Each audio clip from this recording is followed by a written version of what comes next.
अस्सलाम वालेकुम। कैसे हैं आप सब लोग? उम्मीद है आप सब खैरियत से होंगे। आज का जो डिस्कशन है वो मेरा ज़्यादातर जो है ना रहेगा, जो हमारे आईकैप के जो मेंबर्स हैं या जो अभी सी फैप में। आप लोग अक्सर देखते होंगे कि जॉब पोर्टल्स लिंक्डइन पे आती है। लोग अक्सर कहते हैं टैक्स एग्जीक्यूटिव होना चाहिए, टैक्स मैनेजर की आती है, सीनियर मैनेजर टैक्स की आती है। तो हम आप एक बार नोट करना यार कि जो इनकम टैक्स की फाइलिंग होती है वो तो साल में एक दफा होती है, ठीक है ना? तो ऐसे कौन सी कंप्लाइंसेस हैं जो कि ऑन द रूटीन बेसिस हैं? आप देख सकते हैं, आप खुद भी टैक्स प्रोफेशनल्स बहुत सारे हैं। हाँ, हम कह सकते हैं यार विदहोल्डिंग ऑफ टैक्स की आती है, सही है। और कौन सी आती होगी आपके पास जो डेली बेसिस पे मैं बात कर रहा हूँ, जो हमारे पास कंप्लाइंसेस होती है इनकम टैक्स से मुतालिक, फिर हम सेल्स टैक्स पे भी आएंगे। पूरे इनकम टैक्स में प्लानिंग का टैब जो है ना, सिर्फ अगर आप प्लानिंग का कोई सेक्शन देखेंगे तो 147 है, जो क्वार्टरली, जो प्योरली आपके पास जो है वो प्लानिंग से होता है कि टैक्स की प्लानिंग आपको फॉर द टैक्स ईयर, वो तो करंट टैक्स ईयर के लिए आपको करनी है। यानी कि जुलाई, अगर मैं फॉर एग्जांपल अगर नेक्स्ट टैक्स ईयर की बात करूँ 25-26 की, तो हमारे पास जो एक ही सेक्शन ऐसा है 147 का, वो आपको गाइड कर रहा होता है कि आपको किस तरीके से अपना टैक्स प्लान करना है 25-26 के लिए, ठीक है ना? उसके अलावा आपके पास कंप्लाइंसेस कौन कौन सी आती हैं? आप बोलेंगे सर विदहोल्डिंग टैक्स की 153 की हो गई, 154 की हो गई, 155 की हो गई, जो एडवांस टैक्स कलेक्टेड होते हैं सारी चीजों के, वही उसके ऊपर।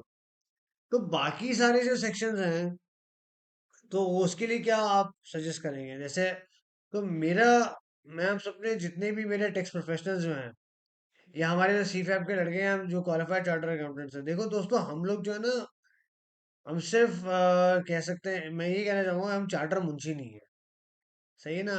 We are the business managers यार, है ना? We are the business manager, और हमें कोई भी ट्रांजेक्शन जो होती है वो उसको हर एंगल से सोचना होता है। जैसे एक फाइनेंस मैनेजर होता है, सीनियर मैनेजर फाइनेंस होता है, या सीएफओ या फाइनेंशियल कंट्रोलर होता है। अगर उसके पास कोई ट्रांजेक्शन आती है तो वो पूरे ओवरऑल लेवल पे सोचता है उसको, यानी कि वो ऑडिट से भी सोचता है, कि वो ऑडिट के पॉइंट ऑफ व्यू से भी सोचता है, वो टैक्स के पॉइंट ऑफ व्यू से सोचता है, और वो रिपोर्टिंग के पॉइंट ऑफ व्यू से भी सोचता है।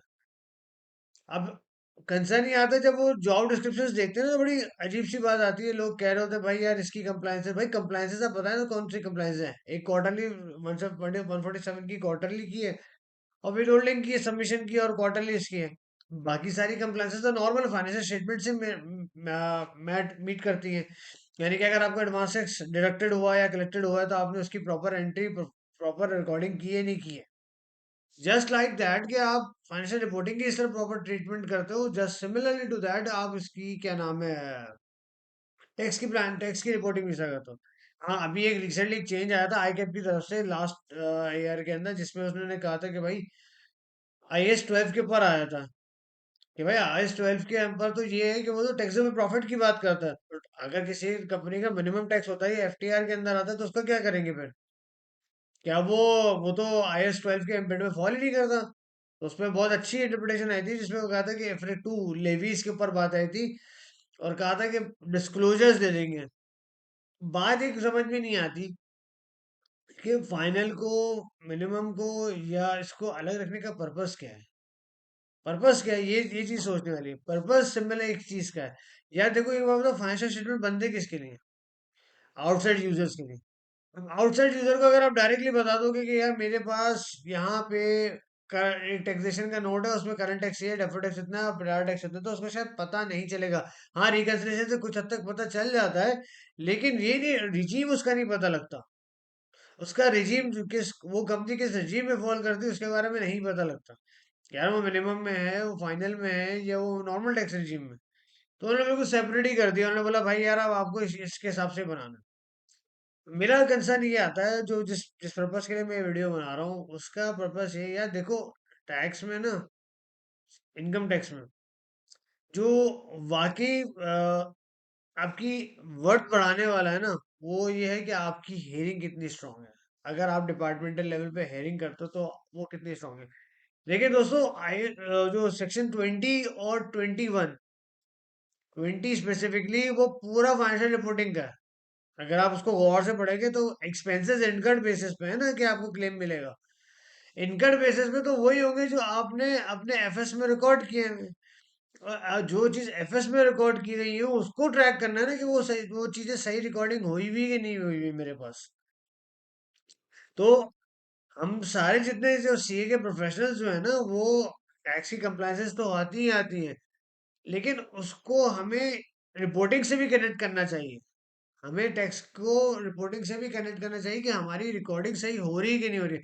बहुत जगहों पे ऐसा देखा गया होता है कि जो रिकॉर्डिंग जो होती है वो सही तरह एक्सपेंस की सही तरह रिकॉर्डिंग होती नहीं है। मैं आपको एक एग्जांपल देता हूँ। आप लोगों ने एक एक्सपेंस किया, आपकी कंपनी ने एक एक्सपेंस किया, उससे आपने इनवॉइस मंगाई सप्लायर से। सप्लायर ने लिख दिया आपकी कंपनी का नाम है एक्सवाईजी प्राइवेट लिमिटेड या लिमिटेड कंपनी। उसने आपको इनवॉइस दे दी सिर्फ एक्सवाईजी की। अब आप खुद सोचो, फाइनेंशियल स्टेटमेंट में रिकॉर्ड कर लोगे, वो सही भी होगा, सब चीज़ सही है, क्या टैक्स में उसकी कंप्लायंस मिलेगी आपको? क्लेम कर सकते हो उसमें? The answer is no. क्यों? क्योंकि वो ये कहता है यार ये बिजनेस पर्पज के लिए है नहीं, आपकी कंपनी का नाम तो एक्सवाईजी प्राइवेट लिमिटेड कंपनी है, ना आपका एनटीएन मौजूद है, ना आपका एड्रेस मौजूद है। वो किस चीज को मानेगा कि ये चीज सही है? आप देख रहे हैं दोस्तों, रिलेशनशिप, दो चीजों का रिलेशनशिप, को रिलेशन के ऊपर मैं बात करना चाह रहा हूँ। दो दो दो सब्जेक्ट कितने एक दूसरे से कोरिलेट करते हैं। तो अगर आप, चाहे वो टैक्स एग्जीक्यूटिव की जॉब डिस्क्रिप्शन आ रही हो, चाहे वो टैक्स मैनेजर की आ रही हो या सीनियर मैनेजर की आ रही हो, हम सी फाइव या सी के स्टूडेंट्स को ना दोनों एस्पेक्ट से सोचना है। कंप्लायंसेस इतनी नहीं है, देखो कंप्लायंस विद होल्डिंग की कंप्लायंस होगी, और साल के आखिर में एक एनुअल एनुअल एनुअल जो आपका फाइनेंशियल स्टेटमेंट फाइल करना होता है, वो फाइनेंशियल स्टेटमेंट भी कहाँ से ड्राइव होता है? आपके एफएस से ड्राइव होता है ना यार। कुछ चीजें ऐसी होती है जो टैक्स की ट्रीटमेंट अलग है और आपकी ट्रीटमेंट अलग है, जैसे टैक्स डेप्रिसिएशन की ट्रीटमेंट अलग है, अकाउंटिंग डेप्रिसिएशन की ट्रीटमेंट अलग है, अमोर्टाइजेशन की अलग है, इसकी अलग है आपके पास। बट चीज सीखने वाली क्या है कि आपने इनकम टैक्स ऑर्डिनेंस को सही तरीके से वाकई पढ़ा हो। मैं एक चीज बोलना चाहूंगा, अक्सर आपने इनकम टैक्स ऑर्डिनेंस में पढ़ा होगा, tax deduction at source. Tax deduction at source, यार ये सोर्स का मतलब क्या है? ये सोर्स का मतलब क्या आता है? आप क्या कहते हो उसको? ये सोर्स का मतलब इस वर्ड का टेक्स्ट की जबान में ये है कि यार ये जो सोर्स ऑफ इनकम उस बंदे की जिसमें आप काट रहे हो, वो किस में आता है, चाहे क्या वो सैलरी में आता है, क्या बिजनेस इनकम में आता है, या प्रॉपर्टी पे आता है, कैपिटल गेन पे आता है, अदर सोर्स की इनकम पे आता है। ये सोर्स वही है जो 5 हेड ऑफ इनकम्स है। फॉर एग्जाम्पल, आपके पास tax deduction source under section 144 154 का आता है। तो आप ये बताओगे नहीं उसकी बिजनेस इनकम है जो एक्सपोर्ट से पर्टेन करती है।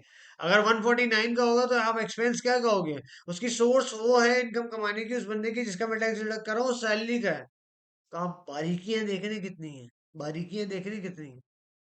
तो अक्सर पोस्ट देखते हैं ना, तो बड़ी ताज्जुब होता है कि यार वो कहते हैं यार कंप्लायंसेस के ऊपर उस कैंडिडेट को कंप्लायंसेस के ऊपर पूरा आना चाहिए। कंप्लायंसेस कौन सी कंप्लायंसेस, मुझे बताएं ना, कितनी कंप्लायंसेस है? सुपर टैक्स का केस चल रहा है इस वक्त, चल रहा है, अच्छा चल रहा है भाई।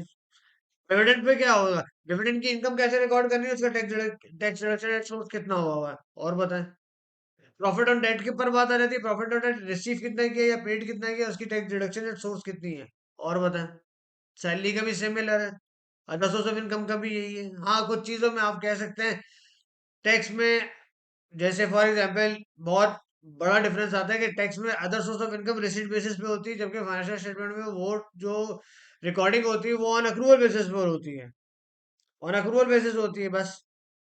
तो मैं ये कुछ चीजें आइडेंटिफाई इसलिए करवाना चाह रहा हूँ आप लोग को कि यार देखिए, वी सी ए प्रोफेशनल्स जो है ना, वेरी मच, हम बहुत प्रोफेशनल हैं।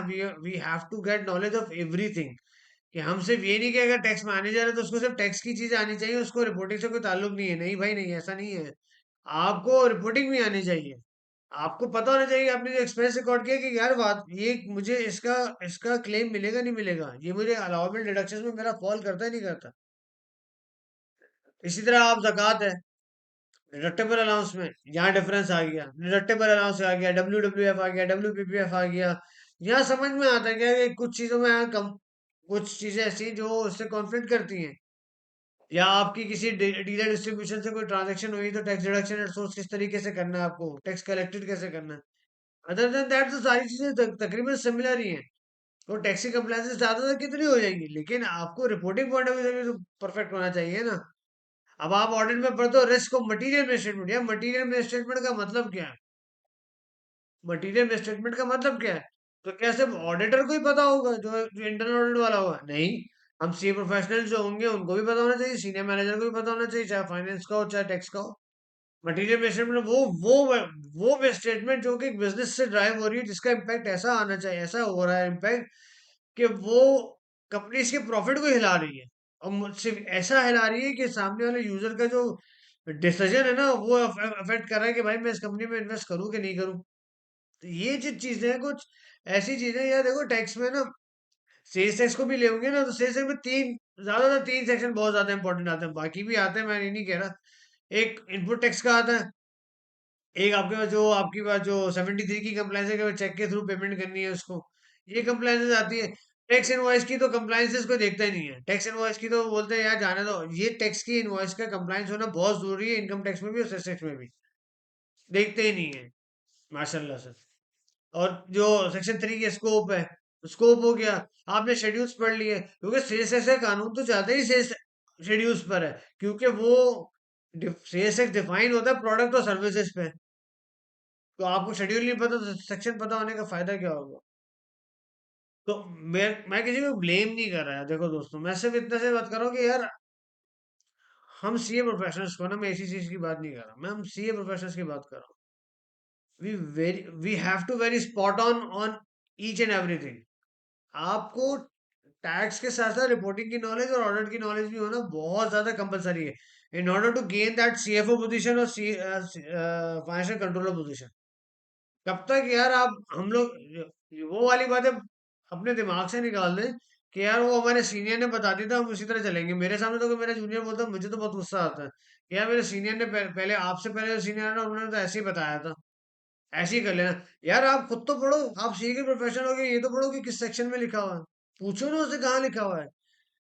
आप टैक्स में जितने भी रेट्स लगते हैं, जितने भी स्लैब्स हैं, वो किसी सेक्शन के थ्रू लगते होंगे ना। अब वो एक हमारे मैं एक आपको प्रैक्टिकल एग्जांपल लेके देता हूँ। एक बंदा एफएमसीजी के गुड्स देता है, वो सेल्स टैक्स में भी रजिस्टर्ड है, वो और सेल्स टैक्स में भी रजिस्टर्ड है और इनकम टैक्स में भी रजिस्टर्ड है, एफएमसीजी है। उसका विदहोल्डिंग ऑफ टैक्स कितना होगा? बताते नहीं हुए, क्योंकि वो सेक्शन में नहीं लिखा है, शेड्यूल के भी सेकंड शेड्यूल में लिखा हुआ है, रिडक्शन इन टैक्स रेट के ऊपर 0.25% के ऊपर जो आता है रिटेलर्स के ऊपर। अब वो वही वाली बात है सर, ये तो हमें किसी ने बताया नहीं, बताने का मतलब नहीं यार, आप लोगों ने खुद भी नहीं पढ़ा होता। बहुत सारी चीजें इसी तरह गेन करने की होती हैं दोस्तों। तो अक्सर जो पोस्ट आती है, सीनियर मैनेजर टैक्स चाहिए, मैनेजर टैक्स चाहिए। मैनेजर टैक्स क्यों चाहिए होता है, कभी सोचा है? वो इसलिए सोचा होता है कि आपने रिटर्न फाइल कर दिया, रिटर्न फाइल करना कोई बड़ी बात नहीं है यार, रिटर्न फाइल करना बहुत कोई कोई बड़ी बात नहीं है, आपने डीम असेसमेंट की बेस पे कर दिया फाइल। आपके मैनेजर, आपके सीनियर मैनेजर का फर्क तब पता लगता है जब आप किसी टैक्स की हेयरिंग में जाते हो, और आप सामने वाले बंदे को, जो आपका कमिश्नर होता है या डिप्टी कमिश्नर होता है या ट्रिब्यूनल वाला बंदा रिप्रेजेंटेटिव होता है, आप उसको समझाते हो कि सर हमारा बिजनेस मॉडल ये है, हमने ये क्लेम किया है, तो क्यों किया, इसके पीछे क्वेश्चन ऑफ लॉ क्या है। और भाई question of law drive he question of fact से होता है। क्वेश्चन ऑफ फैक्ट होगा तो लॉ बनेगा ना, फैक्ट ही नहीं तो लॉ कहाँ से बनेगा? आप समझ रहे हो मेरी बात को? फैक्ट, एक चीज का बिजनेस हुआ तो रिस्क आया ना, बिजनेस आया तो टैक्स आया ना, बिजनेस आया तो ऑडिट आया है ना। अगर बिजनेस ही नहीं होता तो ये रिपोर्टिंग ऑडिट टैक्स आता क्यों? वो जो जो क्वालिटी है ना सीनियर मैनेजर टैक्स की या मैनेजर टैक्स की, वो यही है कि वो अपने केस को डिफेंड कैसे करता है जाके कमिश्नर के सामने जाके लग, अंधी तो नहीं बात कर रहा।